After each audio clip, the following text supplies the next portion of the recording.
Deuteronomy chapter 8, Sacred Scripture Reading and Remembrance, Bible Study. 1. Every commandment which I command you today you must be careful to observe, that you may live and multiply, and go in and possess the land of which the Lord swore to your fathers. 2. And you shall remember that the Lord your God led you all the way these 40 years in the wilderness, to humble you and test you, to know what was in your heart, whether you would keep his commandments or not. 3. So he humbled you, allowed you to hunger, and fed you with manna which you did not know nor did your fathers know, that he might make you know that man shall not live by bread alone, but man lives by every word that proceeds from the mouth of the Lord. For your garments did not wear out on you, nor did your foot swell these 40 years. 5. You should know in your heart that as a man chastens his son, so the Lord your God chastens you. 6. Therefore you shall keep the commandments of the Lord your God, to walk in his ways, and to fear him.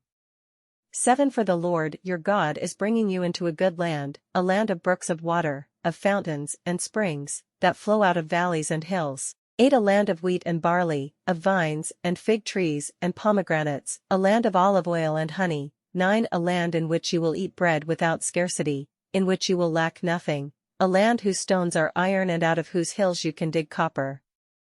10. When you have eaten and are full, then you shall bless the Lord your God for the good land which he has given you. 11. Beware that you do not forget the Lord your God by not keeping his commandments, his judgments, and his statutes which I command you today. 12. Lest, when you have eaten and are full, and have built beautiful houses and dwell in them. 13. And when your herds and your flocks multiply, and your silver and your gold are multiplied, and all that you have is multiplied. 14. When your heart is lifted up, and you forget the Lord your God who brought you out of the land of Egypt, from the house of bondage. 15. Who led you through that great and terrible wilderness, in which were fiery serpents and scorpions and thirsty land where there was no water, who brought water for you out of the flinty rock. 16. Who fed you in the wilderness with manna, which your fathers did not know, that he might humble you and that he might test you, to do you good in the end.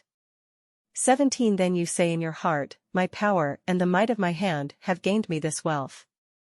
18. And you shall remember the Lord your God, for it is he who gives you power to get wealth, that he may establish his covenant which he swore to your fathers, as it is this day. 19. Then it shall be, if you by any means forget the Lord your God, and follow other gods, and serve them and worship them, I testify against you this day that you shall surely perish. 20. Is the nations which the Lord destroys before you, so you shall perish, because you would not be obedient to the voice of the Lord your God.